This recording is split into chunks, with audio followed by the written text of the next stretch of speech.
So today I'm going to show you how to use the OPA and MPA. This is perfect for anyone who's doing BLS or ACLS course or even PALS.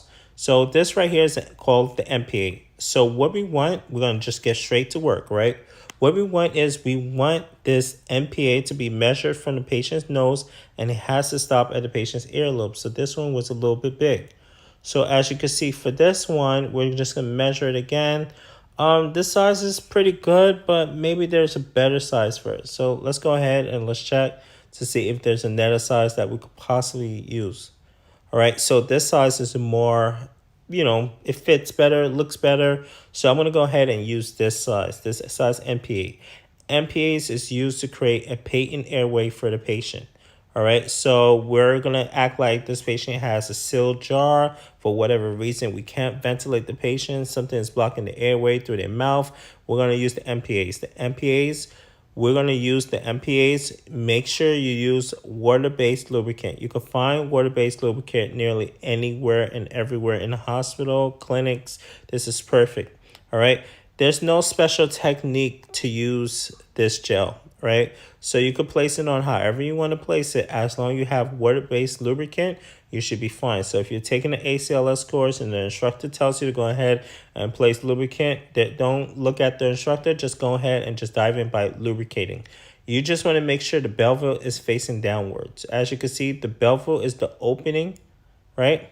So what you're going to do is keep the belleville face downwards. You see, here's the belleville facing downwards going into the patient's nose. All right. So in a second, I'm going to go ahead and just place this in the patient's nose. As you can see, I'm going to slowly push it in there. If you ever feel resistance, do not continue pushing. Just pull it out. As you can see, I place this in the patient's nose. Patient has a patent airway. Let's go ahead and make sure it works. Use my amber bag. The chest rise, it works, right? So it's extremely important. If you're taking ACLS, if you're taking BLS, or you're taking a PALS course, this is very important to know. So you want to make sure that you measure it properly. As you can see, remember, you're going to use water-based lubricant to prevent any friction, of course. So as you can see, the belleville is down, and I'm going to go ahead and place this in the patient's nose. Do not force this in the patient's nose. It doesn't matter. Just take it out if you have to, and go ahead and reinsert it to the opposite side. Do not push this. You will cause the patient to have internal damage. We don't want that to happen. So if you're a nurse or a BLS, EMT, paramedic, whatever you are, working respiratory, of course, respiratory technicians, right? You want to make sure just go ahead and place it in the opposite side. All right, so as you can see, this goes in nice and smoothly. I need to test it out. I'm going to go ahead and bag the patient 1 and 2. And every single time you bag the patient, if you did see the patient's chest rise, that means that you have a patent airway for the patient. So right now, I'm going to show you how to use the OPA. OPA is used when you have a patient who's unconscious. The patient must be unconscious. All right, with this OPA, as you can see, it's going to prevent the tongue from falling back into the airway. The OPA is used to prevent the patient's tongue from falling back into the airway. So let's say if you're bagging the patient and for whatever reason you perform the head tilt chin lift and you notice the patient's tongue was blocking the airway, so you're going to go get an OPA. So what I'm doing right now, I'm measuring the OPA. You want to make sure it goes from the mouth to the bottom of the mandible. As you can see, the sizes that I collected before, if you would like to rewind this, go ahead. You will notice that they're big. They're passing the patient's jaw line, which is the lower part of the jaw, which is the mandible. This is the perfect size, so I'm going to go ahead and use the size.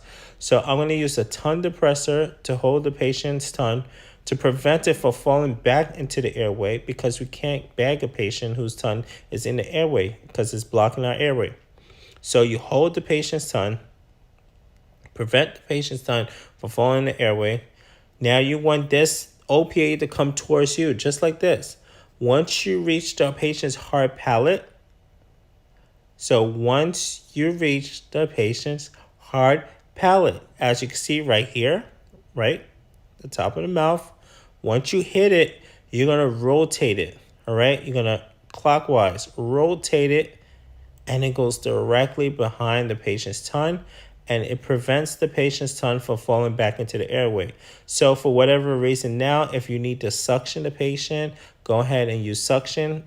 If you're in an ACLS course, keep in mind we don't suction a patient for more than 10 seconds.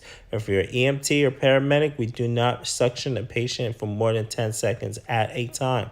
All right. So as you can see the OPAs right there, preventing the patient's tongue from falling back into the airway. All right. So this is what the OPA is used for. It's only used for unconscious patients to prevent the patient's tongue from falling back into the airway. All right. As you can see, and this part is fine. It can sit right there on top of the teat or whatever the case is. Now I need to verify and make sure it works. I'm going to go ahead and bag the patient. Pointy part always on the patient's nose, and the wide part covers the mouth when you have this pocket mask. As you can see, I'm going to use the C and E technique. All right, so if you're taking any BLS course, every healthcare provider, if you're ACLS, you should know this. All right, these are test questions that I'm actually helping you out with. All right, so the C and E technique is a technique that you use to hold the ambu bag, which is also known as the bag valve mask. And this is how it works. All right, so I'm going to go ahead and do it again. As you can see, this is the OPA. The OPA is only used for a patient who's unconscious. As you can see, it's passing the patient's lower part of the jaw, which is known as the mandible. This is ACLS skills for airway. So if you're taking an ACLS course, if you know this, you're going to be good to go. This is going to go in a J motion. As you can see, you see the J. Once you hit the heart palate, rotate it, right? It's extremely important. Once you reach the patient's heart palate, right, place this in the patient's mouth and you rotate just like that. This is used to prevent the patient's tongue from falling into the airway, all right? So it's very important. If you need to suction the patient, go ahead and suction the patient. You use your ambu bag, verify. This is the C and E technique I'm about to use. As you can see, the top part of my hands are a C, and if you look at the other side of the screen, it's an E. Keep in mind, green means oxygen, just in case. All right, you always want to use high flow oxygen. I'm using 15 liters to bag the patient. Once you see the patient's chest rise, then you know that you're doing it properly. Other than that, I hope this helped. If you have any questions, feel free to reach out to us at the Emergency Training Center.